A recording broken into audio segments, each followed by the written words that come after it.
बहुत स्वागत है आप सभी का। आप देख रहे हैं पहाड़ प्रभात, मैं हूं आपके साथ जया मिश्रा। उत्तराखंड में विधानसभा चुनाव का काउंटडाउन जारी है।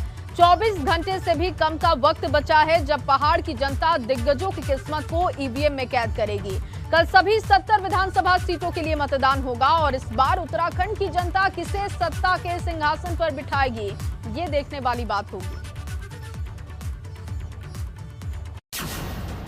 उत्तराखंड में जीत के लिए होगी चढ़ाई। उत्तराखंड की 70 सीटों पर मतदान की पूरी तैयारी। उत्तराखंड के सभी 13 जिलों की 70 सीटों पर भी वोटिंग होगी, जहां पर 2022 के रण का मुकाबला दिलचस्प हो चुका है। 14 फरवरी को उत्तराखंड के अल्मोड़ा, बागेश्वर, चमोली, चंपावत, देहरादून, हरिद्वार, नैनीताल, पौड़ी गढ़वाल, पिथौरागढ़, रुद्रप्रयाग, टिहरी गढ़वाल, ऊधम सिंह नगर और उत्तरकाशी की 70 सीटों पर मतदान होगा। अब आपको उत्तराखंड के पिछले यानी 2017 के नतीजे से भी रूबरू कराते हैं। 2017 में उत्तराखंड की 70 सीटों में भाजपा ने 57 सीटें जीती थी, जबकि कांग्रेस को सिर्फ 11 सीटों से संतोष करना पड़ा था। वहीं 2 सीट निर्दलीय उम्मीदवारों के खाते में गई थी। वहीं 14 फरवरी को उत्तराखंड के सभी उम्मीदवारों की किस्मत का फैसला ईवीएम में कैद हो जाएगा। अब आपको उत्तराखंड की उन हॉट सीट के बारे में भी जानकारी देते हैं जिन पर दिग्गज नेताओं की साख दांव पर लगी है। उत्तराखंड के सीएम पुष्कर सिंह धामी खटीमा सीट से चुनाव मैदान में, कांग्रेस के हरीश रावत लाल कुआं सीट से चुनाव लड़ रहे हैं। आपके कर्नल अजय कोठियाल गंगोत्री से चुनाव मैदान में, कोटद्वार से पूर्व सीएम भुवन सिंह खंडूरी की बेटी रितु खंडूरी चुनाव लड़ रही। देहरादून कैंट से भाजपा के दिवंगत नेता हरबंश कपूर की पत्नी सविता कपूर मैदान में, हरिद्वार ग्रामीण सीट से भाजपा ने स्वामी यतीश्वरानंद पर भरोसा जताया है, जबकि हरिद्वार सीट से भाजपा के प्रदेश अध्यक्ष मदन कौशिक मैदान में। उत्तराखंड की सभी विधानसभा सीटों के लिए चुनाव प्रचार थम चुका है, जिसके बाद अब इंतजार है तो 14 फरवरी को होने वाले मतदान का, जहां जनता अपने क्षेत्र के उम्मीदवारों की किस्मत का फैसला करने वाली है। और इस रण में किसे शह और मात मिलेगी, ये तो 10 मार्च को मतगणना के बाद ही साफ हो पाएगा। Bureau report, ABP Ganga. तो उत्तराखंड में 70 सीटों पर मतदान का काउंटडाउन शुरू हो चुका है और चलिए अब आपको कुछ जरूरी जानकारी दे देते हैं। इन सभी सीटों पर एक ही चरण में 14 फरवरी को वोट डाले जाएंगे और उत्तराखंड की कुल 70 विधानसभा सीटों में 632 प्रत्याशी चुनावी मैदान में हैं। लेकिन इनमें से 5 विधानसभा सीटें जो कि हॉट सीट हैं, उनमें खटीमा है, लाल कुआं है, हरिद्वार है, श्रीनगर है और चक्राता की सीट शामिल है। तो 2017 की अगर हम बात करते हैं तो चुनाव में भाजपा ने 56 सीटों पर जीत हासिल की थी, जबकि कांग्रेस को महज 11 सीटें मिली थी। हरिद्वार जिले की बात करते हैं तो यहां पर 11 विधानसभा सीटें हैं। 2017 के विधानसभा चुनाव में कांग्रेस ने इनमें से 3 सीटों पर जीत हासिल की, जबकि 8 सीटों पर भाजपा ने परचम लहराया था। तो ये कुछ महत्वपूर्ण जानकारी है जो कि सियासी संग्राम के लिए बहुत जरूरी है आपका जानना। इसको लेकर देखिए 2017 का भी समीकरण आपको बता रहे हैं और अब बात कर लेते हैं प्रदेश के समीकरणों के साथ ही उन सीटों की जिन पर दिग्गजों की साख दांव पर लगी है। उत्तराखंड की राजनीति में मैदानी क्षेत्र के 2 जिले हरिद्वार और ऊधम सिंह नगर की बड़ी भूमिका होती है। उत्तराखंड के मैदानी इलाके की सबसे हॉट सीट खटीमा विधानसभा सीट है, क्योंकि ऊधम सिंह नगर जिले की सीट से उत्तराखंड के मुख्यमंत्री पुष्कर सिंह धामी चुनावी मैदान में हैं। वो यहां से चुनाव लड़ रहे हैं, जिनका मुकाबला कांग्रेस के भुवन कापड़ी से है। 2017 में हुए विधानसभा चुनाव में पुष्कर सिंह धामी ने भुवन कापड़ी को 2709 वोटों से हरा दिया था। सीएम पुष्कर सिंह धामी तीसरी बार खटीमा से चुनावी मैदान में है और ऐसे में देखना होगा कि इस बार क्या रहता है, उनका रैंक, नतीजे क्या रहते हैं, क्योंकि यहां पर कांग्रेस के भुवन कापड़ी उन्हें टक्कर दे रहे हैं। और इसी पर ज्यादा जानकारी के साथ विनोद मेरे सहयोगी जुड़ चुके हैं।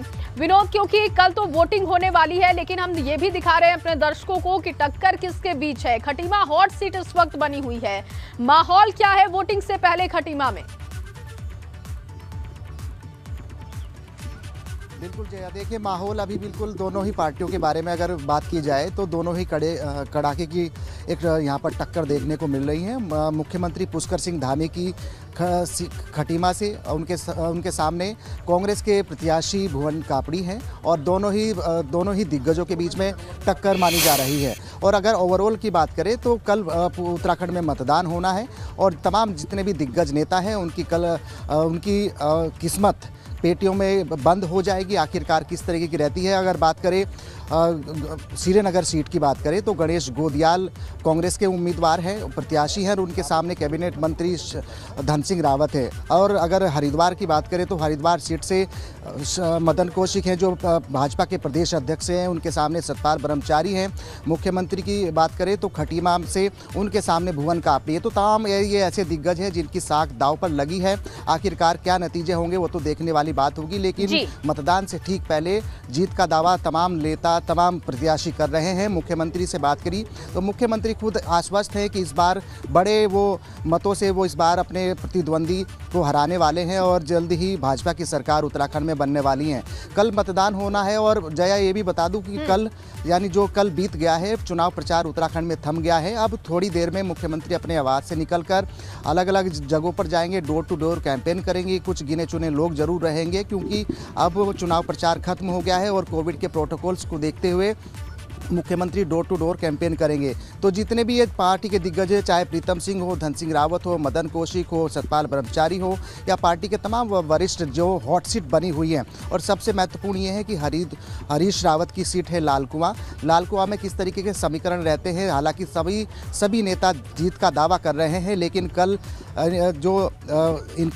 कल मतदान होना है। सबके भविष्य मतपेटियों में बंद हो जाएगा और 10 मार्च को जब पिटारा खुलेगा आखिरकार किसके खाते में जीत जाती है, किसके खाते में हार होती है, वो तो देखने वाली बात होगी। लेकिन तमाम पार्टी के नेता जो ये हॉट सीट्स हैं इन पर बिल्कुल इनकी साख दांव पर लगी हुई है। और देखिए चुनौतियां भी बहुत ज्यादा है, और अब तो चुनाव प्रचार का शोर थम चुका है।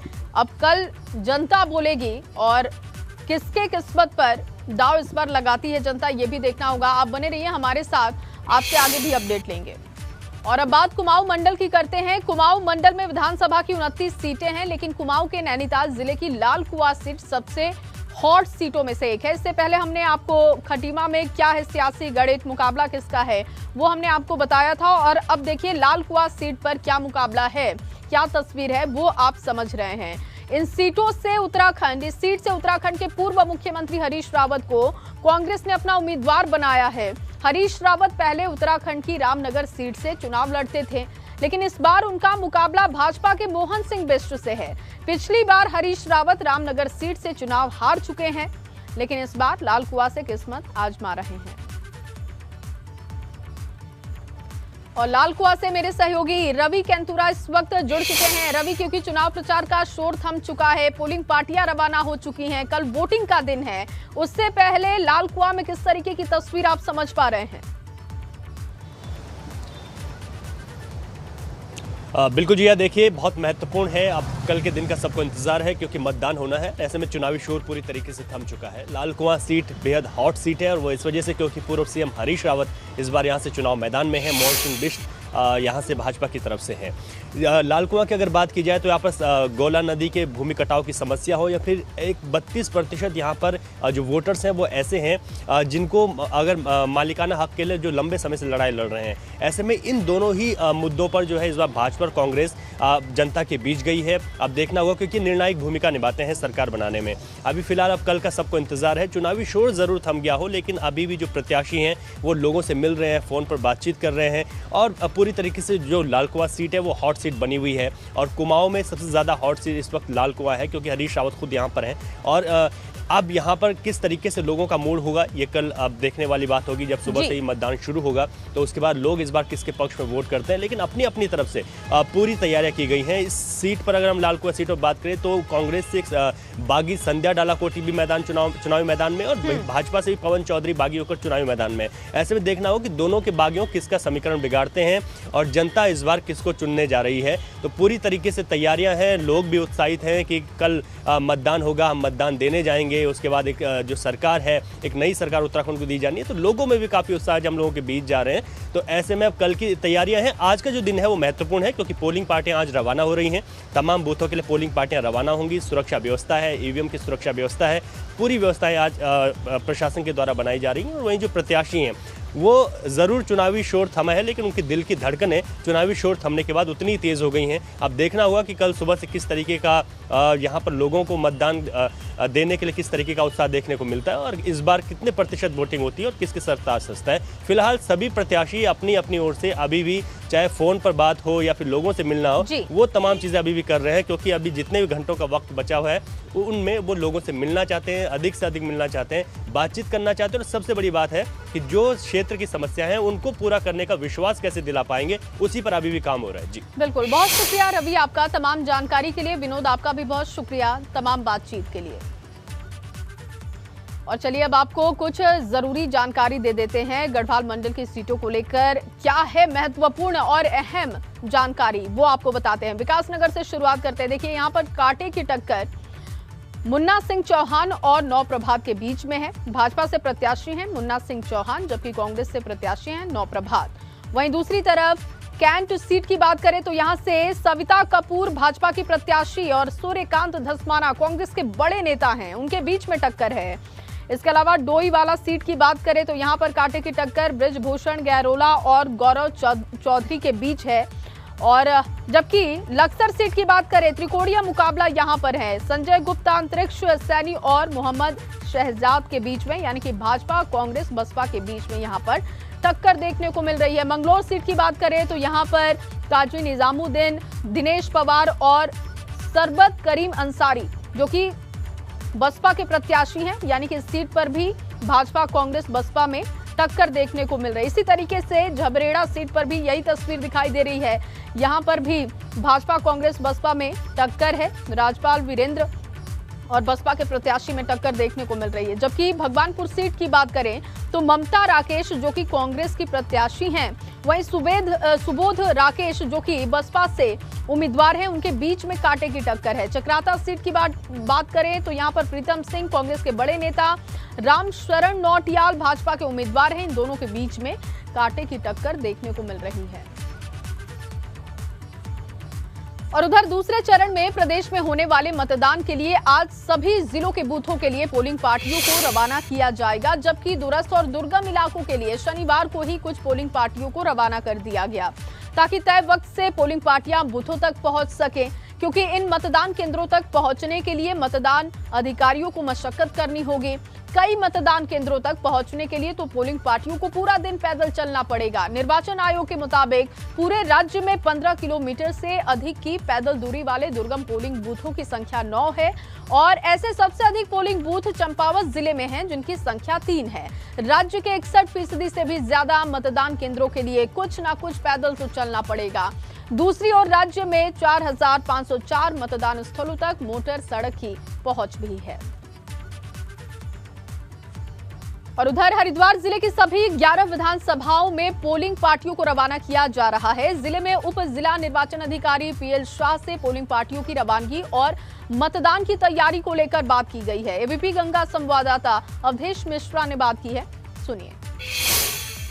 मतदान अब होना है कल और तैयारियां शुरू हो गई हैं। इस वक्त हम BHEL सेक्टर 1 में हैं। देखिए पोलिंग पार्टी उसको रवाना करने के लिए ये पूरी प्रक्रिया शुरू हो गई हैं और ये जो पूरे सभी विधानसभाएं हैं अलग अलग इनके यहाँ पर सेक्टर्स बना दिए गए हैं और अब पूरी प्रक्रिया के तहत सभी को भेजा जाएगा, पोलिंग पार्टीज को रवाना किया जाएगा ताकि मतदान निर्विघ्न रूप से संपन्न किया जाए। देखिए जिस सेक्टर इस वक्त हम खड़े हैं ये वितरण और संग्रह केंद्र खानपुर का है, खानपुर विधानसभा का।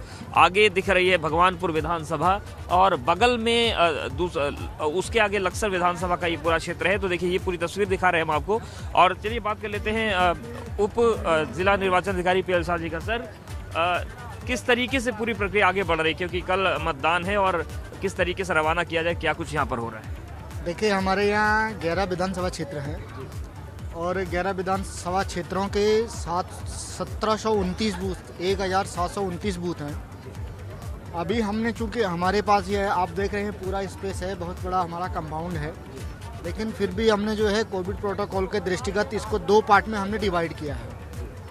50% जो कॉन्स्टिट्यूंसी हैं हमारी, जो दूर के हैं, जैसे भगवानपुर हो गया, लक्सर हो गया, खानपुर हो गया, हरिद्वार ग्रामीण हो गया, इन लोगों को हम जो मॉर्निंग में हम इन लोगों को मशीनें दे रहे हैं। जो हमने 8 बजे से कार्यक्रम हमने शुरू किया है। रेस्ट जो हमारी पार्टियां हैं जो नज़दीक हैं उनको हम दूसरी शिफ्ट में देंगे। अभी पोलिंग पार्टीज लगभग कितने बजे तक पहुंच जाएंगे? क्या टारगेट है कि सभी अपने मतदान केंद्रों पर पहुंच जाएं? मैक्सिमम हमारा 5 बजे का टारगेट है। हो सकता है कि थोड़ा सा जो दूरस्थ वाले हैं वो 5:30 तो हो जाए। तो देखिए उप जिला निर्वाचन अधिकारी जी है, उनसे बात की और यहाँ पर देखिए सारी प्रक्रिया चल रही है इस वक्त और जो ड्यूटीज़ हैं वो अलॉट की जा रही हैं और सभी पोलिंग पार्टीज को यहाँ से रवाना किया जा रहा है। तो अब उस चरण में मतदान की प्रक्रिया पहुँच गई है जहाँ से लोगों को ईवीएम मशीन दी जाएंगी और पोलिंग पार्टीज को रवाना कर दिया जाएगा। अंजित के साथ अवधेश, एबीपी गंगा, हरिद्वार। और इसी खबर पर ज्यादा जानकारी के साथ अवधेश मिश्रा मेरे सहयोगी हरिद्वार से जुड़ चुके हैं, जिनकी रिपोर्ट भी हमने आपको अभी दिखाई। अवधेश, क्या वहां से ताजा तस्वीर है? और साथ ही साथ क्योंकि लगातार आप हरिद्वार में डटे हुए हैं, 11 विधानसभाओं में किस तरीके का माहौल आप समझ पा रहे हैं? बिल्कुल जया, 11 विधानसभा सीटें हैं और 1739 बूथ। और चलिए सीधे वो तस्वीरें दिखा देते हैं कि किस तरीके से पोलिंग पार्टीज को रवाना किया जा रहा है और जो ईवीएम मशीन है, जो वीवीपैट है, वो अलॉट की जानी शुरू की जा चुकी है। देखिए ये तस्वीरें हम आपको दिखा रहे हैं। ये बीएचईएल का सेक्टर 1 सेंटर बनाया गया है और यहीं से जितने भी मतदान कर्मी हैं उनको भेजा जा रहा है। और देखिए सामने आपकी नजर आ रही हैं वो मशीनें, वो वीवीपैट जो इस वक्त मतदान कर्मियों को अलॉट किया जा रहा है। और 11 विधानसभाओं के यहाँ पर 11 सेक्टर बने हैं। तो इस वक्त जिस सेक्टर में है ये खानपुर सेक्टर का है। और देखिए ये जो तमाम मतदान कर्मी आए हैं, इन लोगों को ये चीज़ें अलॉट की जा रही हैं। ये बताएं, क्या ईवीएम और वीवीपैट देने की प्रक्रिया शुरू हो गई है? थोड़ी देर में होने वाली है। कागजी कार्रवाई चल रही है? हाँ जी, कागजी कार्रवाई, ड्यूटी दे रहे हैं। पहले ड्यूटी दे रहे हैं। जो ड्यूटी है उसके बाद 5 मिनट में होने वाला है शुरू, ईवीएम मिलेगा। तो देखिए ये ईवीएम मशीनें और दूसरी तरफ तस्वीरें जो हम आपको दिखाते हैं, ये देखिए कितनी बड़ी संख्या में मतदान कर्मी पहुंचे हैं। और सबसे बड़ी बात यह है इतनी बड़ी मतदान कर्मियों की संख्या लगाने की कि रिजर्व में भी लोगों को रखा गया है। और हरिद्वार क्षेत्र की बात करें, यहाँ जो सबसे अहम सवाल आया कि तमाम क्षेत्रों में जब जाते हैं तो कई बार ईवीएम खराब होने की वजह से मतदान रोकना पड़ता है। यहाँ पर लगभग 35% रिजर्व में वीवीपैट ईवीएम रखी गई है। ऐसे में मतदान में कोई अगर बाधा आती भी है तकनीकी दिक्कत की वजह से, तो वो बाधा दूर की जाएगी। हालांकि कुछ और लोग हैं, उनसे हम बात भी करेंगे। ठीक है अवधेश, आगे भी आपसे अपडेट लेते रहेंगे। फिलहाल के लिए आपका बहुत शुक्रिया तमाम बातचीत और तस्वीरों के। सीधे बड़ी खबर का रुख करेंगे। देहरादून से आपको बड़ी जानकारी दे दे, निर्वाचन आयोग ने तेज की मतदान की तैयारी और आज दून की विधानसभा सीटों के लिए पोलिंग पार्टियां रवाना होंगी। जिले की 10 विधानसभा सीटों के लिए पोलिंग पार्टियों की रवानगी की जाएगी। चकराता और मसूरी के लिए पहले ही भेजी जा चुकी हैं पोलिंग पार्टियां और ये देखिए तैयारी आपको दिखा रहे हैं। 10 विधानसभा सीटों के लिए पोलिंग पार्टियों को रवाना किया जाएगा।